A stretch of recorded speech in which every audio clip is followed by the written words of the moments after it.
오늘은 세 번째 강의입니다.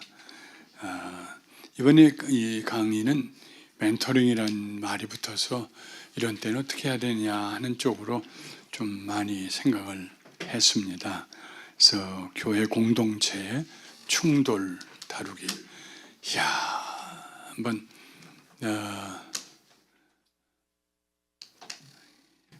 한국에서 버스 타고 가는데 막 뒤에서 시끄럽게 막 하니까 앞에 있는 여자분이 벌떡 일어나서 뒤 쳐다보면서 그거 좀 조용히 해요. 여기가 교회요? 왜 싸워?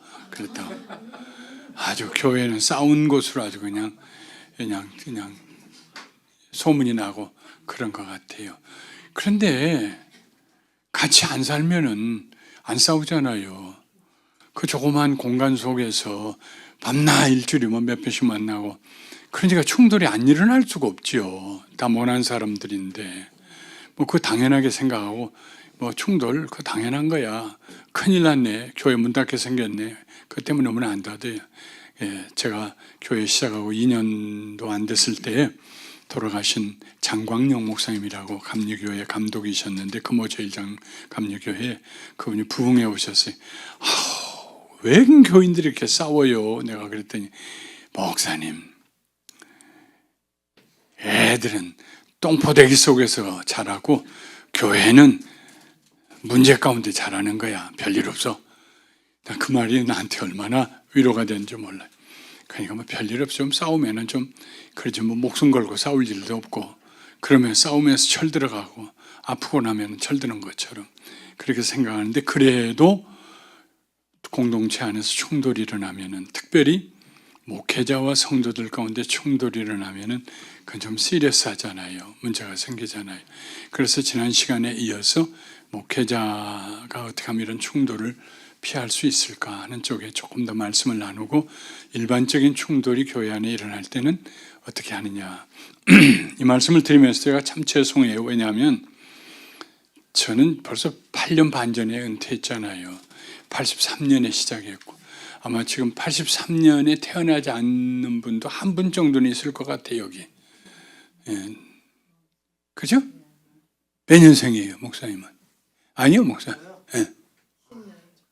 또 60몇 년생이요? 72년? 아, 요즘은 나이를 알 수가 없어.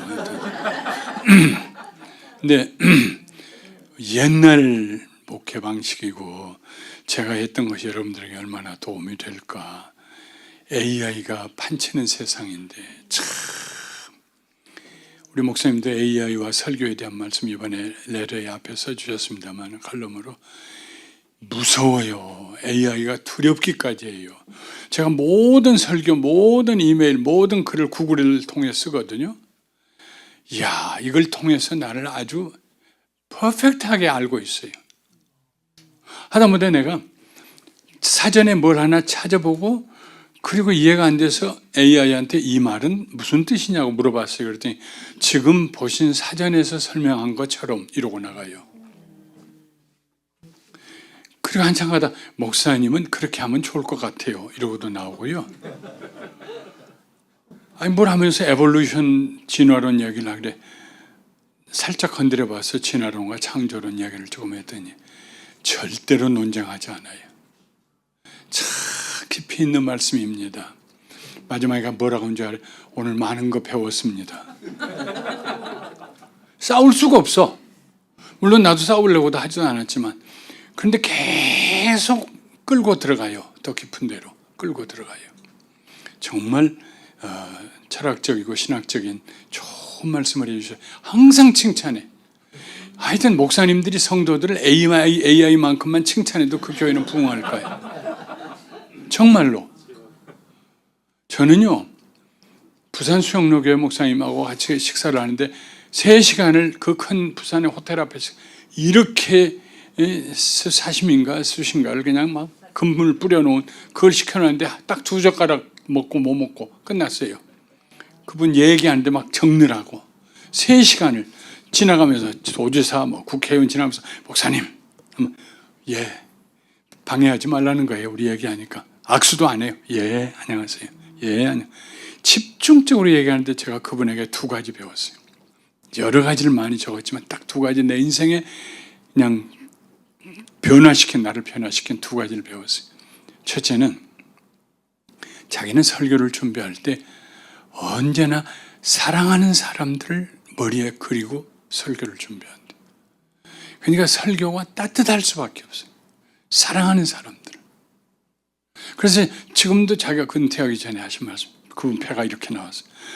70, 80된 막 그런 분들이 와가지고 그냥 나한테 자기가 껴안아주길, 정필도 목사님 껴안아주길 바래서 그 앞에서 껴안아보고 싶어서 막 어째 할 줄을 모르는데 좋아서 교인들이. 얼마나 그러니까 교인들이 행복하겠어요. 사람이요. 여러분들 그거 보시죠. 영이야 하는 거. 그 뭐예요? 이만한 동그란 거, 큰 거, 게임하는 거.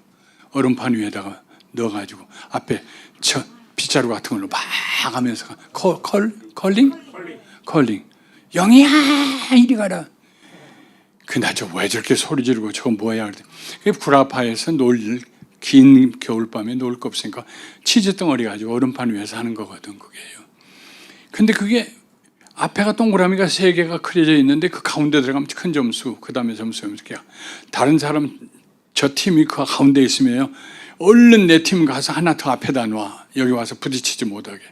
그러면은요, 다른 팀이요, 이렇게 돌아 들어가서 가운데 있는 거 튕겨내고 자기가 그 자리에 들어가요. 그런데 어떻게 저렇게 방향이 바꿀 수 있지? 앞에 있는 빗자루로 미는 사람이 팍 밀고 하면 순간적으로 얼음이 녹아요. 녹는 자리가 제일 미끄러운 자리야. 그러니까 그 컬링 그게 둥그런 것이요, 그 길을 찾아가요. 그래가지고 남의 팀 앞에 있는 걸 피해서 가가지고 뒤에 있는 거가 치고 자기가 들어가.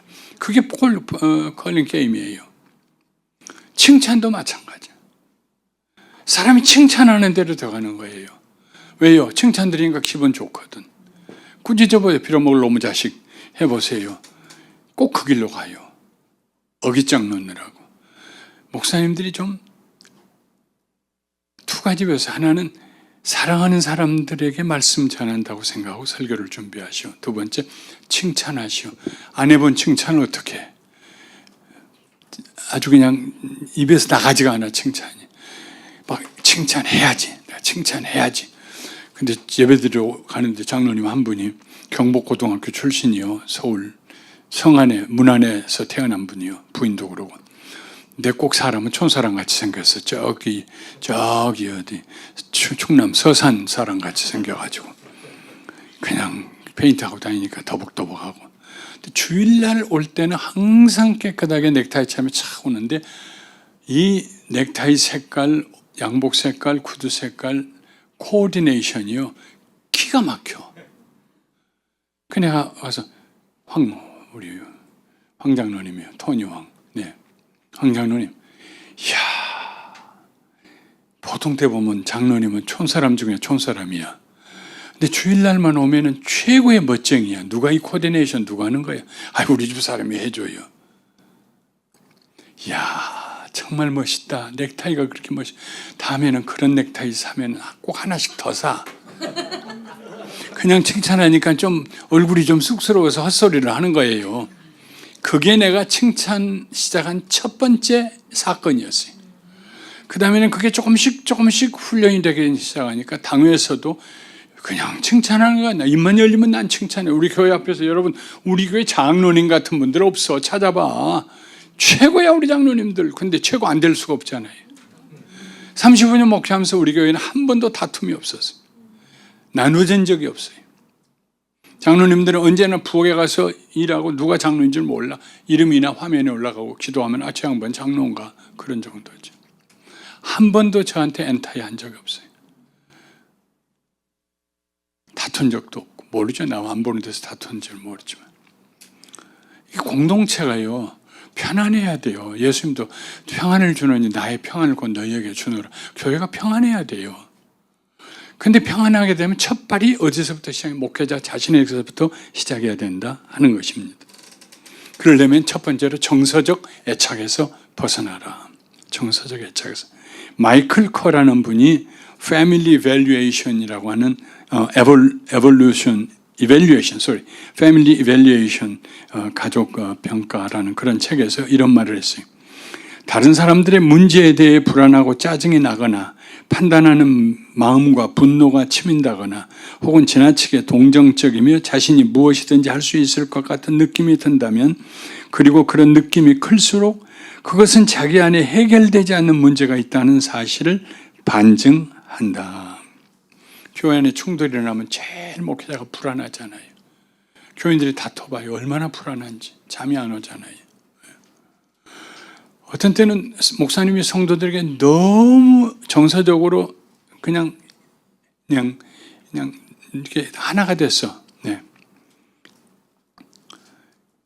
그분 남편 세상 떠났는데 어떻게 사나? 뭐는 어떻게 하나? 전기 따면 어떻게 뭐? 그래 이제 선한 마음에 방문하는 거예요. 가다 보면은 자기는 절대 안 그러는데 소문이 나는 거예요. 목사님, 그분 집 자주 드나든다고 나 봤다고. 그 소문은 지울 수가 없어. 따라다닐 수가 없어요. 평생 저는 목회하고 신방 다닐 때 제 아내를 안 데리고 다닌 적이 없어요. 지금도 데리고 왔잖아요. 한 번도. 얼마 동안. 금년 8월이면 결혼한 지 59년째예요. 하나님께 기도했어요. 모든 거 안 되겠지만 제 아내 건강 좀 회복시켜 주면 제가 더 일하겠습니다. 금년 1월, 2월에 얼마나 괜찮아요? 천천히 받으세요. 금년 1월, 2월에 얼마나 몸이 안 좋아지고 당 때문에요. 여러분, 내가 나이 드시고 당 걱정하실 분들이 앞으로 생길 것 같아서 미리 말씀드려요. 제 아내는 제네릭이에요. 가족 타고난. 그래서 아버지도 그러고 오빠 둘도 당 때문에 고생하셨어요. 50대부터 당이 있었어요. 약을 먹었어요. 근데 약에 사이드 이펙트가 오니까 더 먹을 수가 없어. 조금밖에 줄이니까 이게 올라가는데 A1C가 11.3까지 올라갔어요. 의사한테 사정해가지고 카이저에서 인슐린을 맞기 시작했어요. 제가 아침마다 놔줘요. 그리고 그게 잡혔어요. 한 달 반 맞고 쟀는데 8.6으로 떨어졌더라고. 지금은 아마 7.5 정도로 떨어진 것 같아요. 매일 5분마다 그게 오니까. 네. 절대로 밥, 국수, 뭐 이런 것은 아주 왼수요. 네, 아주 내가 사탄을 보듯이 해. 그것은 무슨 일이 있어도. 보리쌀을 먹어도 올라가. 귀리, 뭐 현미, 통보리 이걸 가지고 했는데 올라가. 뭐 하이 피크에 370, 80 막 올라가는 거예요. 400을 뚫으려고 그런 거예요. 막 올라가고 저혈당 그 반대급부로 새벽에 저혈당 떨어져가 내려가고 몇 번 저혈당 들어가서 그러면은 뇌의 기억력이 사라져요. 굉장히 나빠졌어요. 근데 지금은 굉장히 좋아졌어요. 밥 안 먹어요. 절대로 안 먹어요. 나물 한 4대까지 해놓고 이래봬도 나물 잘해요. 제가 나물 4대까지 해놓고 그거 먹고 아보카도 하나 잘라서 둘이 나눠 먹고 또 그릭 요구르트 하나 가지고 둘이 너트 좀 많이 넣어가지고 부벼서 절반씩 먹고 달걀 하나씩 먹고 사과 먹고 생두부 갖다가 그냥 먹고 근데도 배부르고 아무렇지도 않아요. 예, 당도 아주 7.4 뭐 이렇게 돼요. 네, 글루코스도 한 160 얼마 170 미만 이렇게 돼요. 너무 좋아졌어요. 옛날에는 금년 2월만 해도 당이 공복당이 아침 먹기 전에 공복당이 200에서 250이었다고. 내가 하나 더 얘기할래. 왜냐하면 목회자들이 건강해야 돼. 자기 건강해야 돼. 특별히 당 목사님들은 가서 먹고 또 먹고 그리고 또 먹고 이게 뭐 이게 이것 때문에 이건 제일 당뇨병이 빨리 오는 사람들이 목사님들이에요. 안 먹으면 시험 들잖아요. 네. 제가 당이 안 올라가는 음식 3가지를 발견했어요. 첫째, 사부야. 사부야에 가서 먹고 거기다 라면, 국수 끓여 먹으면 도로암이 타버리고 완전히 채소하고 고기만 먹고 딱 끝나면 당이 올라가는 게 아니라 먹는 순간부터 당이 내려가요. 2번째, 인앤아웃. 야, 이것도 이런 세미나 아니면 못 들어요. 인앤아웃. 내가 AI한테 물어봤어요. 나 인앤아웃 프로테인으로 빵으로 빵 안 하고 상치로 이렇게 해가지고 프로테인 달라고 그러면 해줘요. 상치로 덮어서. 그거 먹는데 그거 당에 문제가 있겠냐. 그러니까 no problem. 일주일에 7번을 먹어도 괜찮다. 그런데 콜레스테롤 걱정이 되니까 3번 내지 4번만 먹어라. 감자나 먹은 게 좋을 것 같고. 근데 감자가 맛있잖아요. 인앤아웃 감자가 얼마나 싱싱해요. 그래서 every other day에 인앤아웃 먹어요. 어제 안 먹었으니까 오늘 이따 내려가면서 또 먹을 거예요. 더블.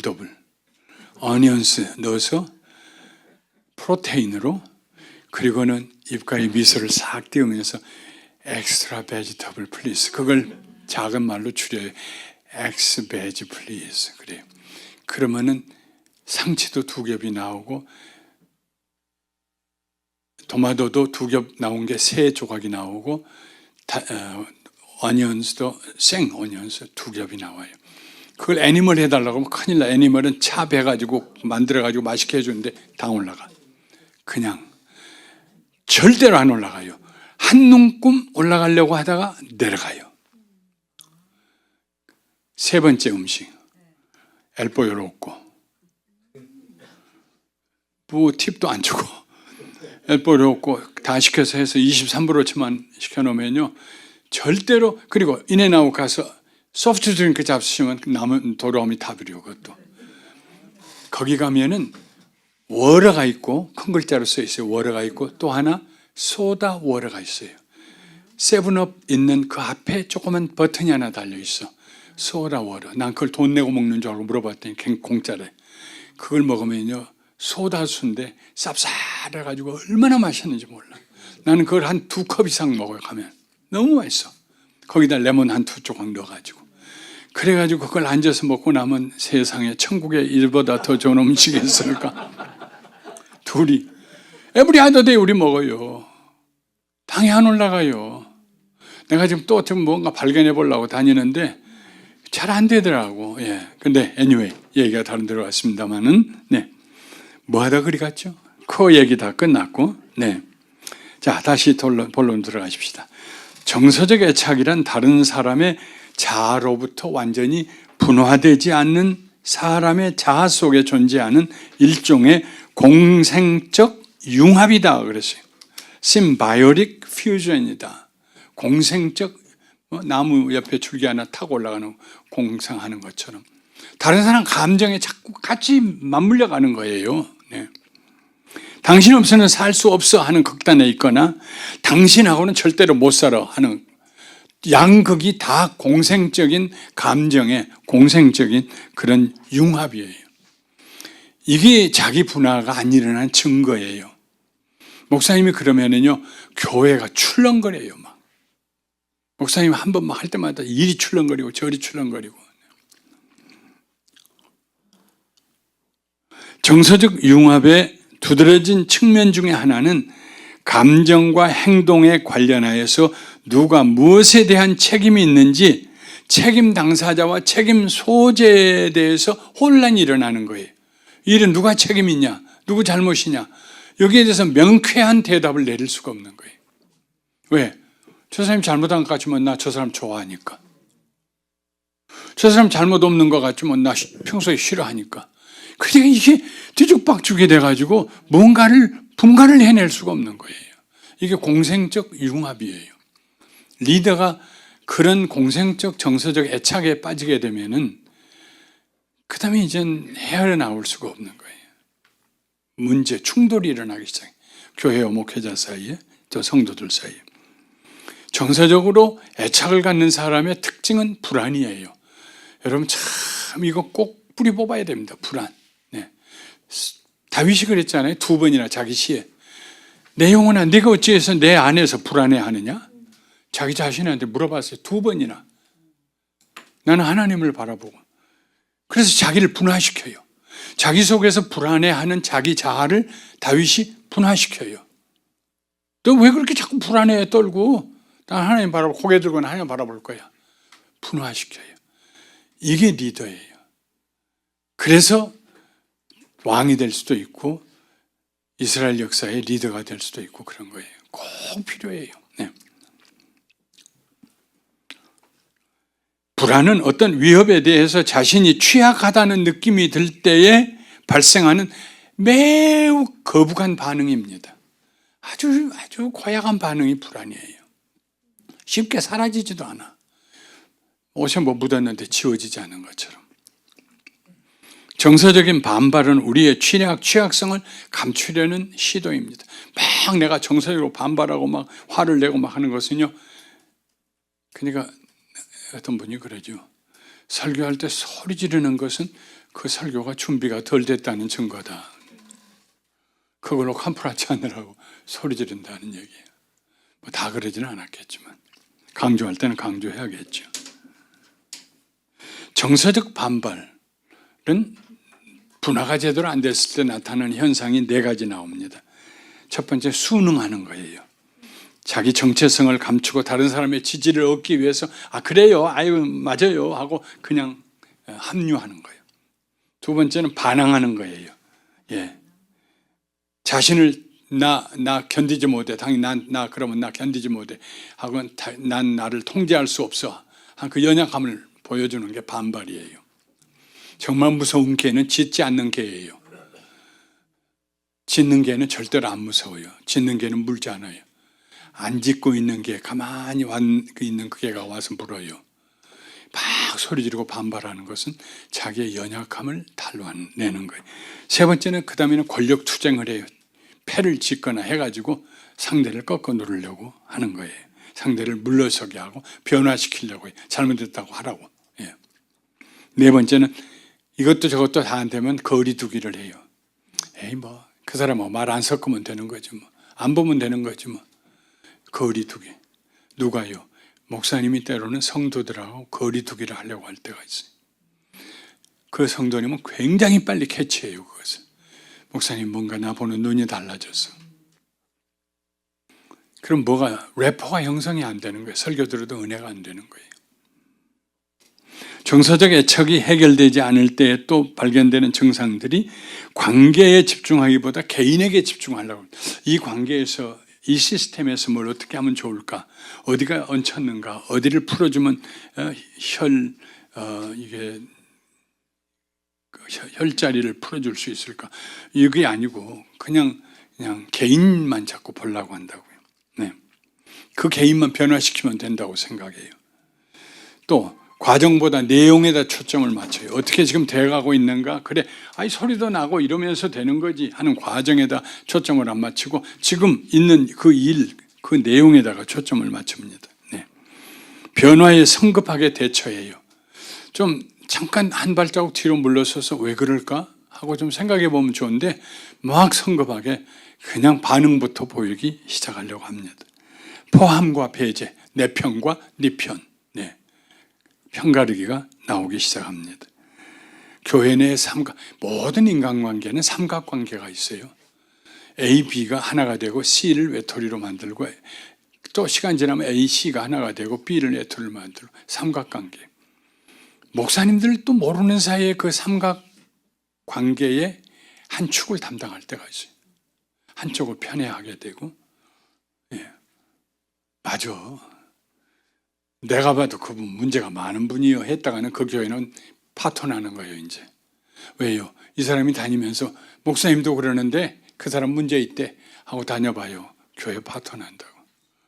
언제나 목사님은 거기에서 객관화시켜서 몇 발짝 뒤로 떨어져 있어야 돼. 예, 세상 말로 박 터지게 싸우라 너희들끼리.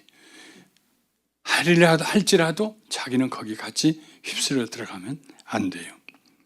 아까도 말씀했습니다만 목회자들이 거리를 두는 것도 문제지만 쫓아가서 그냥 얘기하고 풀어주려고 저녁에 11시 넘으면 라면 끓여 그리고 먹고 오고 이건 목회 안 돼요.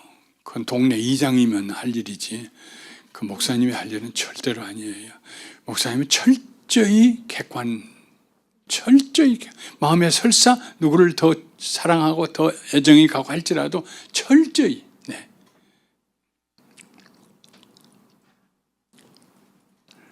두 번째, 예민한 반응을 절제해라. 너무 빨리 반응을 보이지 말아라. 네. 우리 성도들의 비난을 할 때, 성도들이 나를 비난할 때 얼마나 반응을 빨리 보이는지 몰라요. 부목사님이 설교했는데 원래 담임 목사님보다 설교도 잘한다고 그런 얘기를 했대요. 어떤 분이. 그러면은 그게 가슴에 떠나지 않아, 그 말이. 우리 부목사님 중에 한 분이 정말 설교를 나보다 더 잘했어요. 왜? 설교 한 편에 예화가 12개가 들어갔으니까. 얼마나 재밌어, 예화가. 예화는 재밌는 얘기들이잖아요. 12편을 하니까 뭐 그냥 너무 내가 정말 사랑하고 했던 집사님인데, 안수 집사님인데 구역 예배에서 우리 그 부목사님이 김영길 목사님보다 설교 훨씬 잘해 그랬다는 거예요. 가슴이 찢어지더라고. 내가 자기를 얼마나 사랑하고 그랬는데 안 듣는다고 뒤에서 그래? 근데 성경에 그랬어요. 남의 얘기 들으려고 하지 말아라. 길모퉁이에서 너 흉보는 종들의 소리를 들을까 두려우니라. 잠언에 있잖아요. 그거 벗어나는데 애먹었어요. 네. 내색 안 하고 벗어나는데. 네. 다 벗어나고 나니까 객관적이 되고 나니까 그 다음에는 여러 목사님들 우리 교단에 있고, 그 부목사 이제 저 목사님 때문에 아주 죽을 뻔했다고. 그냥 설교를 얼마나 잘해가지고 말이야. 그냥 다른 데서 나보다 더 잘한다고 얘기했는데 근데 죽을 성령의 도우심을 내가 거기서 벗어났지만 하면 다 웃지요. 웃으면서 얘기하는 거지. 예.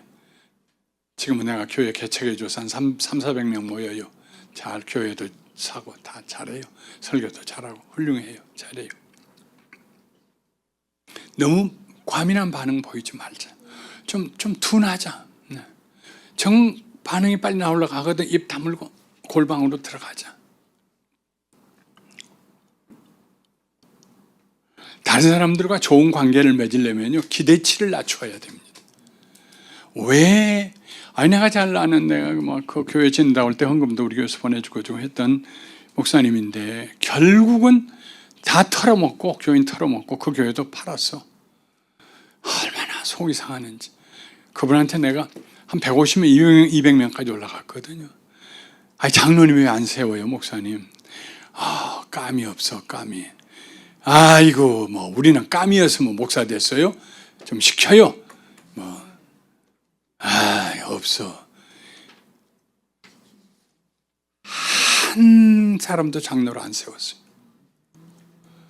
결국은 교회가 디클라인 되기 시작했어요. 한 20-30명 남으니까 털더라고, 이제. 그 터는 게 뭐예요? 때리는 설교 해봐요. 못 견디지. 그리고 몇 명 남으니까 교회 팔고. 너무 속상했지만 지금은 후회가 막급하겠죠, 본인도. 기대치를 높이면은 관계를 맺을 수가 없어요. 기대치를 낮추세요. 기도도 안 하니까 기도도 안 하고. 아니요, 좀 안 할 수도 있잖아요. 예배드리는데 졸고 졸 수도 있잖아요, 피곤하면.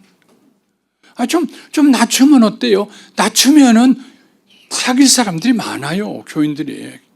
이 기대치를 높이면은 정서적 반발이 목사님에게서 많이 나와. 속상하고.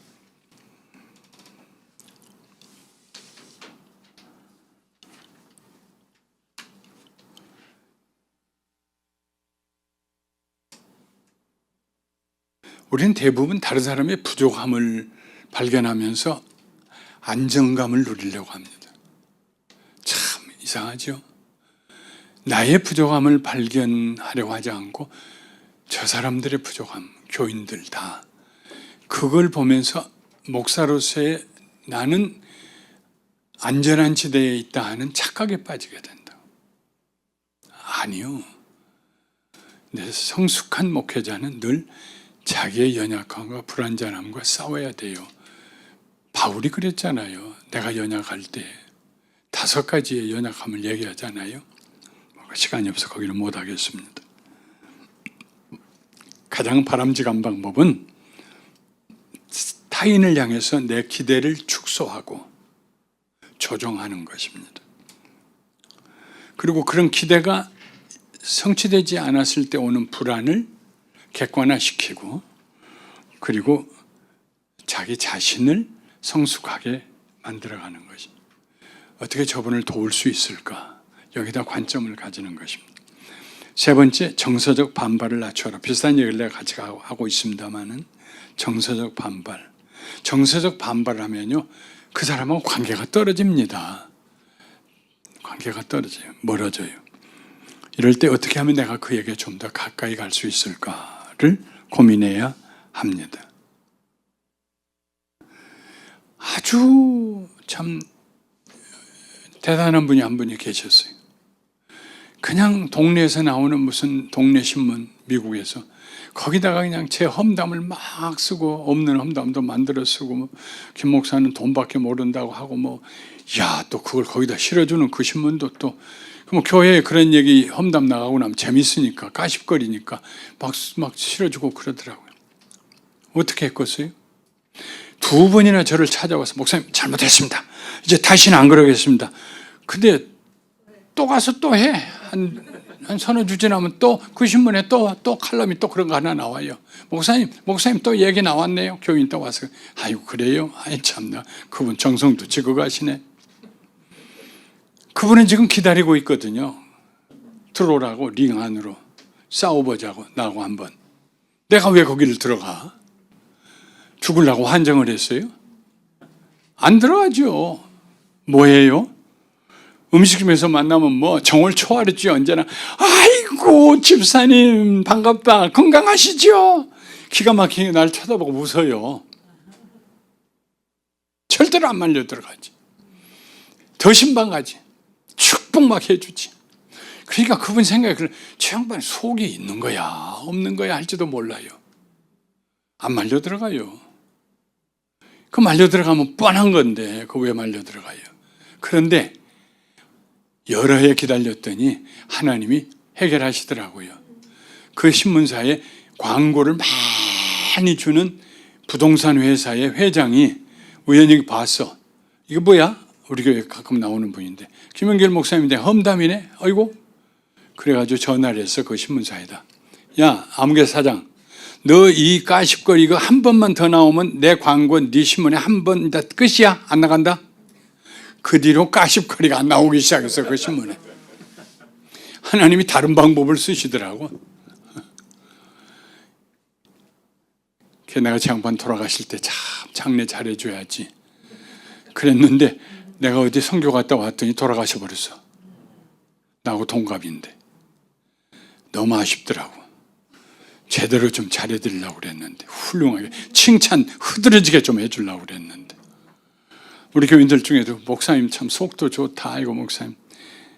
그렇지만 그게 아무런 파장이 없어요. 거기 왜 휘말려 들어가가지고 정서적으로 반발하고 애착에 사로잡히고 사네 못 사네 뭐 하나님 뭐 내 속 아시죠? 이게 자기 분할을 잘하면은 내가 그 과정을 거치면서 새 가정부터 시작해 왔으니까 여러분들 개척교회 하면서 경험한 거 다 내가 경험한 거예요. 하나도 빠짐없이. 성도님들 속을 들어갔다 나갔다 해본 사람이 나는.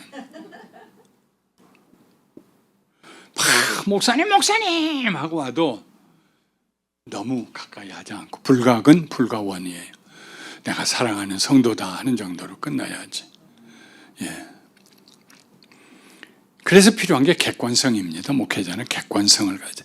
지금 제가 왜 이 얘기를 오후에 첫 시간에 하고 있냐면 목사님이 이렇게 하면은 교회의 충돌이 줄어든다는 얘기입니다. 컨플릭션이 사라져요. 교회 내에. 거의 대부분의 충돌은요 목사님으로부터 시작할 때가 많아요. 목사님 누구만 좋아하고 난 안 좋아해. 거기서부터 시기 질투도 나오기 시작하고요. 목사님이 잘하고 있는데 아이 집사님 그렇게 하면 안 돼. 안 되지. 그 한마디에 상처받아가지고 그분이 또 성질을 부릴 수도 있고요. 좀 칭찬하면 어때요? 맡기면 델리게이트 해줬으면 충분히 하도록 잘해. 괜찮아. 최고야. 칭찬하다가 좀 넘어지면 그럴 수도 있는 거지 뭐. 그렇게 하면서 대범하게 가고 그러면 될 일을 너무 시시콜콜하게 목사님이 감독하려고 그러니까 아무리 뭘 부서를 맡겨놔도 성도들이 안 해요. 왜 해봤자 목사님 어깨너머로 보고 감독할 텐데 목사님 만족하지 않을 텐데 안 해요. 객관성. 자기 분화는 거리를 두는 게 아닙니다. 거리를 두는 것은 자기 분화가 안 일어났다는 증거입니다.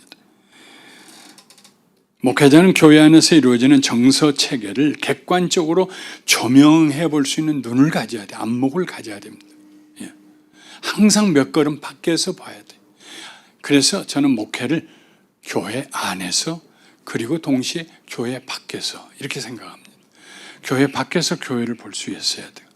교회 안에서 교회를 볼 수 있어야 돼요.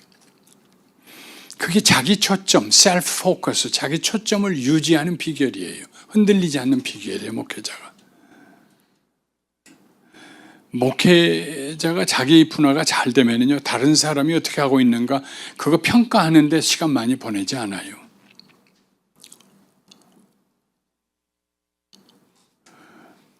내가 하는 일에 더 책임을 부과하고 더 준비하고 그럽니다. 자기 책임을 다하고 자기를 분석하고 그러면요, 하여튼 대로가 열려요. 대로가 열려요. 예. 책임이 다른 사람에게 있다고 생각하는 한 절대로 자기는 더 이상 분화되지 않아요. 다른 말로 하면 발전하지 않아요. 맴돌아요.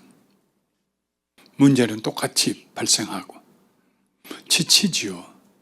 목회하면 지치지요. 세상에. 제가 요즘요, 요 얘기 잠깐 하고 또 그 다음 얘기할게. 일본어 공부를 하거든요.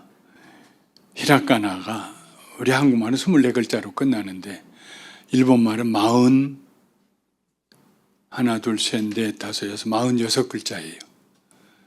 아, 이, 우, 에, 오부터 시작해서 가기, 구개, 오 이렇게 해가지고 쭉 46글자. 그게 히라카나고 외래어를 읽을 때는 가다카나라고 그래가지고 또 다른 글자 모양이 46글자가 있어요. 그러니까 전부 92글자예요. 이걸 외우는데 히라카나는 이제 완전히 마스터인데 가다카나는 이건 야, 자고 나면은 과출을 해. 그리고 또 지네들끼리 숨바꼭질을 하고 자리를 바꿔. 이게 여기 무슨 글자가 들어갔지?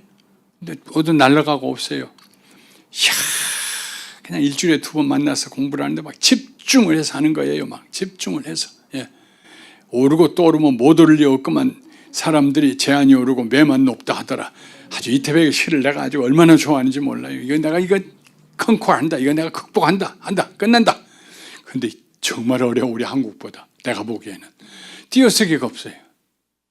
그냥 한 서너 단어가 주르륵 주르륵 나오니까 이게 무슨 말인지 발음도 어려운데다가 다. 근데 어린아이들은 어렸을 때부터 학교에 간다 뭐가 이게 조사가 있으니까 이게 다 알기 때문에 길어도 문장이 서너 단어가 길게 한꺼번에 붙어 있어도 다 안 돼. 일본 사람들은. 우린 몰라. 그래요? 저희 전문가가 있으니까 그러지. 거기다 그거 다 하고 나면 또 한문을 또 다 해야 돼. 한문마다 발음이 또 다 달라요. 그래서 뭐 조사, 부사 뭐 해가지고 한문도 하고 막 요즘 막 하죠. 막 아침 저녁으로 한 번씩 써보고 혼자 있을 때도 손가락으로 써보고 그리고 새벽에 꼭 1시, 2시 뭐 일어나네요. 그럼 1시간, 2시간 앉아. 옛날에는 유튜브 보다가 잔대로 힘들었는데 요즘은 앉아서 그거 하고 있다가 자고. 그런데요, 선생님하고 앉아서 같이 이렇게 공부를 하잖아요. 우리 그 가르쳐주는 우리 집사님하고 1시간, 1시간 반. 미안할 정도로 내가 하품을 5번에서 10번씩 해요.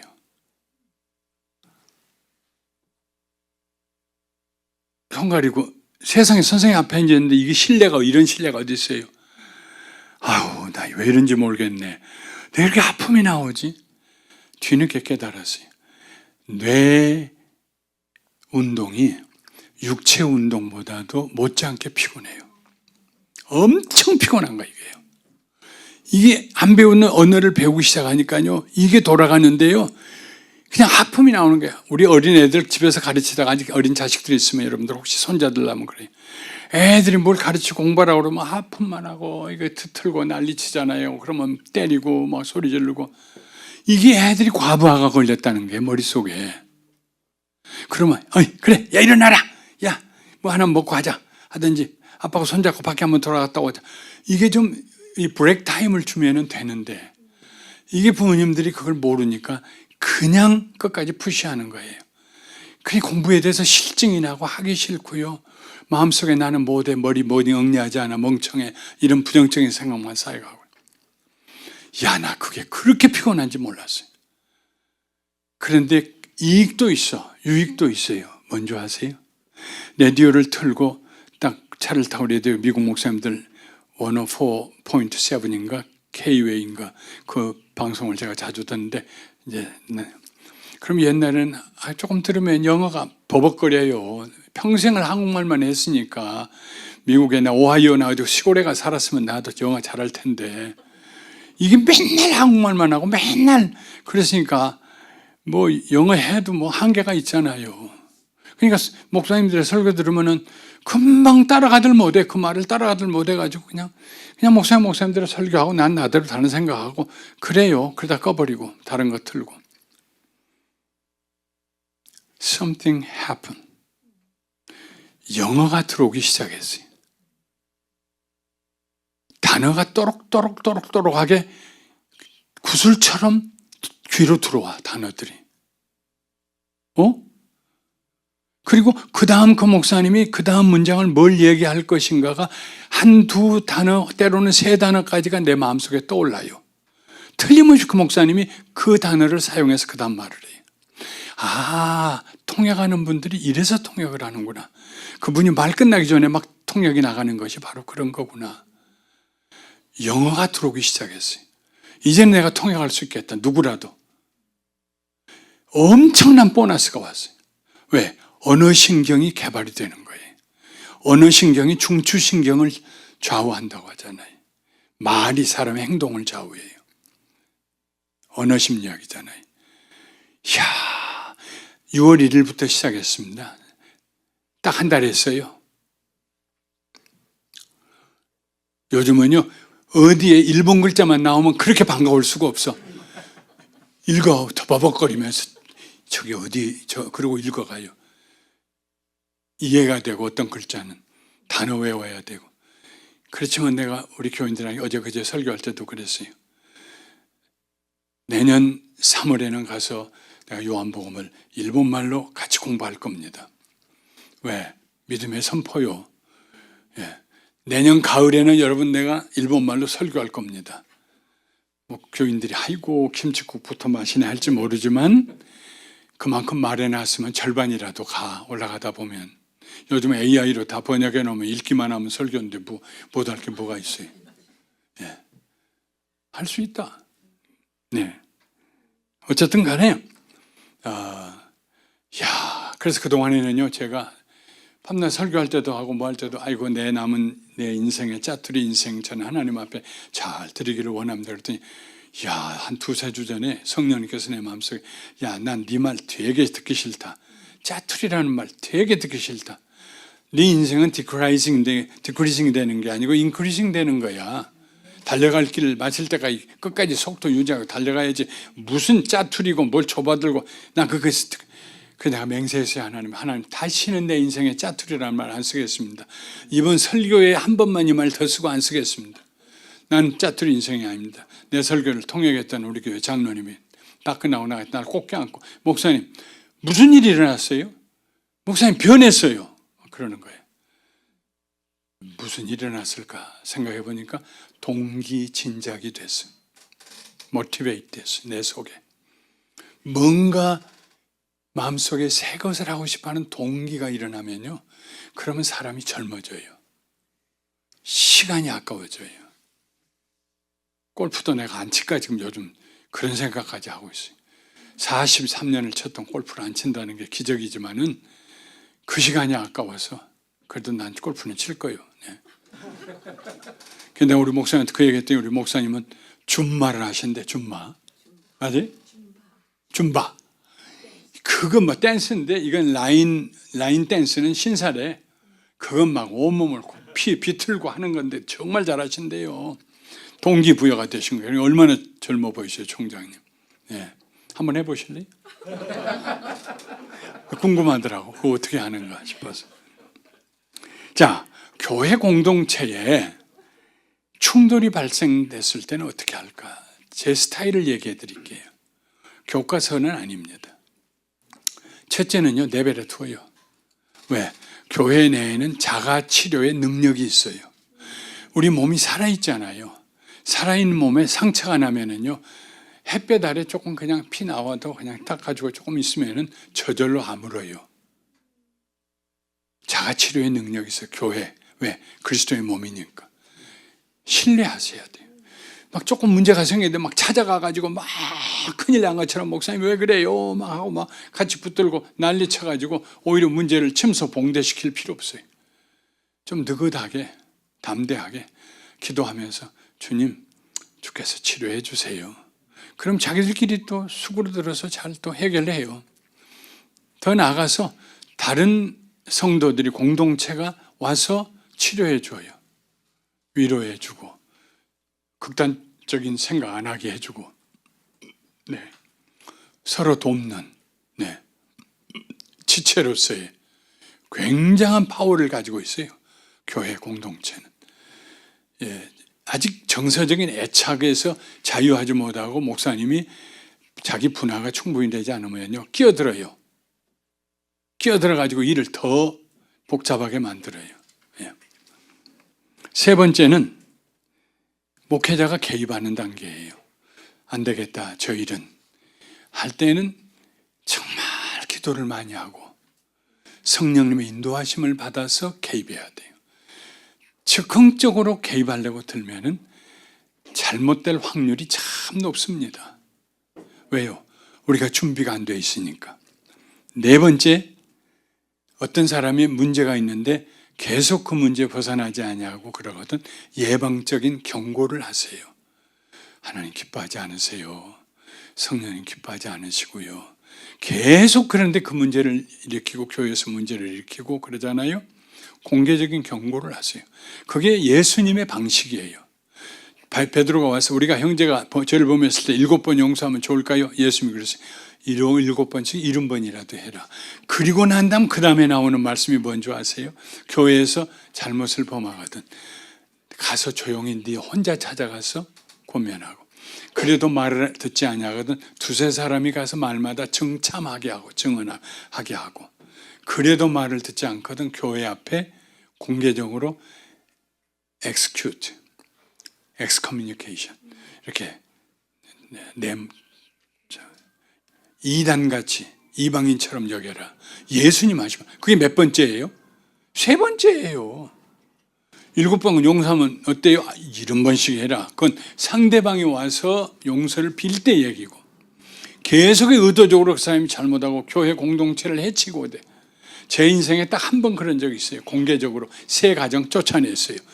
대예배 가운데서 공개적으로 다음 주일부터 이 세 가정 나오지 마십시오.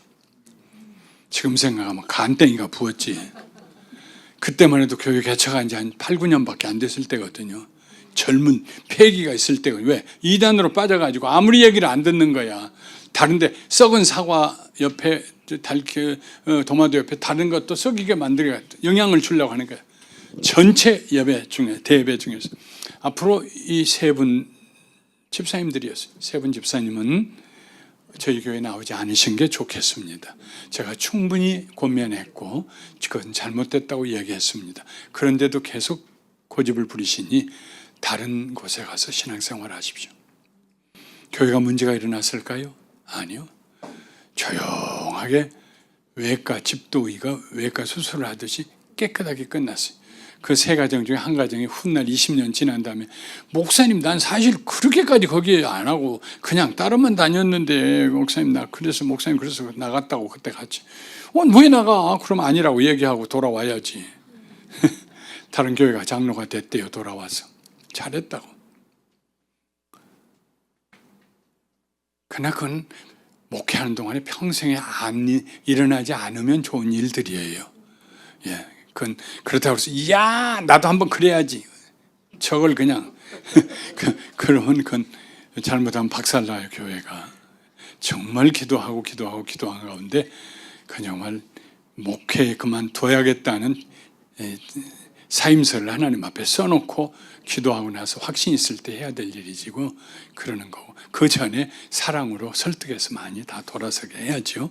마지막 얘기 하나 하고 이번 강의를 마치도록 할게요. 대부분은 제가 교회 안에 충돌이 날 때 개입하지 않습니다. 그게 나도 편하고요. 못 들은 척하고요. 그런데 목사님, 저 A라는 집사가 B 집사를 세상 법정에 고소했대요. 왜요? 만불을 받아야 되는데 사업 거래상 못 받았다고 화가 나서 법정에다 고발장을 냈대요? 냈대요. 이건 큰일이야. 교회가 고소사건이 일어나면은 왜 고소했대야? 아니, 난 줄 거 없는데. 그러네. 들어보니까 줄 거 없네. 뻗어. 못 준다고 하는 팀이 하나가 생길 거고, 또 이쪽에 와서는 왜 고소했어? 이걸 만불을 줘야 될 사람이 안 주잖아. 그거 들어보니까 받아야겠네. 잘했어. 하는 팀이 하나 생길 거고. 세 번째쯤 왜 이렇게 시끄럽디야? 우리 집사람이 충청도 사람이, 난 전라도고. 근데 오래 살다 보니까 충청도 말씨를 배워요. 네. 난 이런 교회 싫어. 그래가지고 다른 데 떠나기도 하고. 심한 경우에는 시험 들어서 예수 안 믿어 하는 사람도 생겨. 이건 아주 교회 고발 고소 사건이 생기면은요, 그 교회가 어렵게 되는 지름길이에요. 큰일이야. 그래서 하나님 앞에 기도해서, 아이고 하나님, 이건 정말 문제 같은데요. 이거 어떻게 하면 좋아요? 저는 기도 가운데 잘 설교를 준비할 때는 무슨 말씀하고 싶으세요, 하나님? 그거. 기도할 때는 언제나 내가 항상 첫 번째부터 자주 사용하는 관용어가 어떻게 하면 좋아요? 나 잘 모르니까. 어떻게 하면 좋아요? 지혜 주실 때까지 그냥 물어보는 거야. 어떻게 하면 좋아요? 그날도 하루 온종일 기도했어요. 전 응나절이 됐는데 그 고소했다는 집을 신방하고 싶은 마음을 주시더라고. 찾아갔어요. 아이고, 우리 교회 와서 예수 믿은 분들이에요. 한 3, 4년 돼서 예수 믿은 집사도 됐어요. 목사님, 우리 집에 이 신방 갔다고 막 너무 좋아서 막 뭘 준비하려고 일어나고 가만히 앉아 계시라고. 기도 끝나고. 그런 다음에 그랬어요. 집사님, 저쪽 아무개 집사님 고소했다며. 그러니까, 아이고 목사님, 그걸 어떻게 아세요? 교회 내 담임 목사가 모르는 일이 뭐가 있어. 알지. 아이 목사님, 나 받아야 돼. 목사님 알잖아요. 우리 미국에 와서 투잡식 뛰고 고생하고 만불이 얼마. 그게 크지요. 지금부터 35년 전 얘기인데 만불이.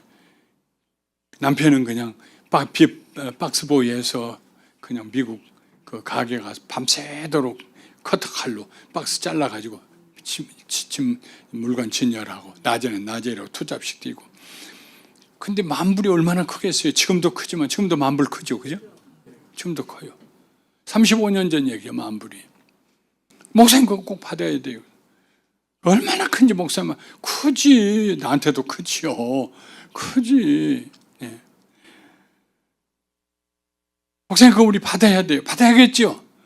아니, 그런데 하나님은 집사님 네 분을 위해서 아들도 내놨잖아. 아들도 주셨잖아. 그 만불 하나님 위해서 포기하면 안 될까? 안 돼, 목사님 안 돼. 하나님은 당신을 위해서 아들도 주셨어. 그 아들은 당신 위해서 그의 몸도 생명도 주셨어. 포기하면 안 될까? 만불이 얼마나 큰지 내가 안다. 당신이 얼마나 고생하고 수고한지 안다. 만불을 받아야 되냐 안 받아야 되냐, 나 시비 안 가려. 그건 내가 할 일이 아니요. 일단 이 사람은 만불 받아야 된다고 생각하니까 그냥 그걸로 받아들이는 거예요. 안다. 얼마나 큰 돈인지.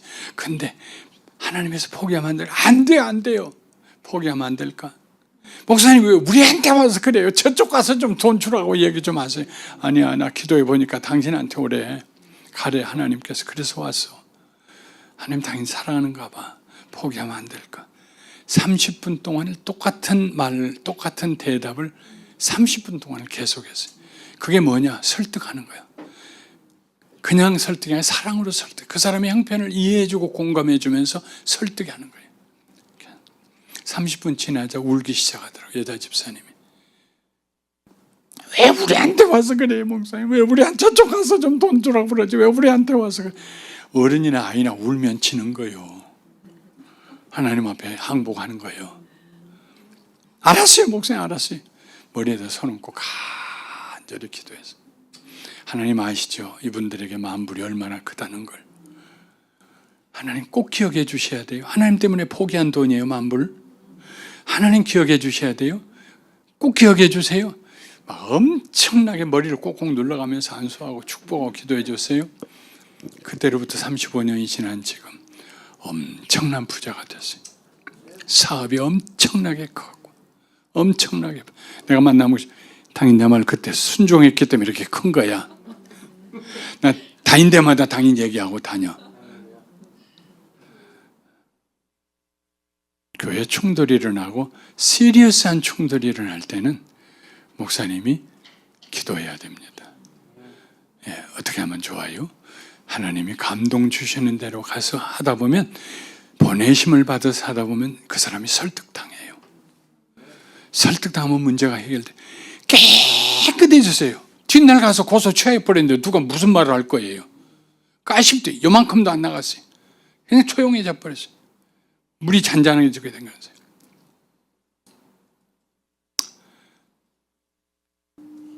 5분 쉽시다. 마지막 시간 1시간 더 남았어요. 예, 5분만 쉬었다가 2시 한 7분쯤 일어나 스트레치만 하시고요. 그 다음 마지막 얘기, 프로액티브한 목회에 대한 이야기를 내 경험을 곁들여서 한 1시간 조금 짧게 하고, 그리고 여러분의 질문이 있으시면 적어서 주시면요, 어려운 질문은 아예 내가 대답도 안 할게요. 그리고 내가 할 만한 거 있으면 또 해드리고 그렇게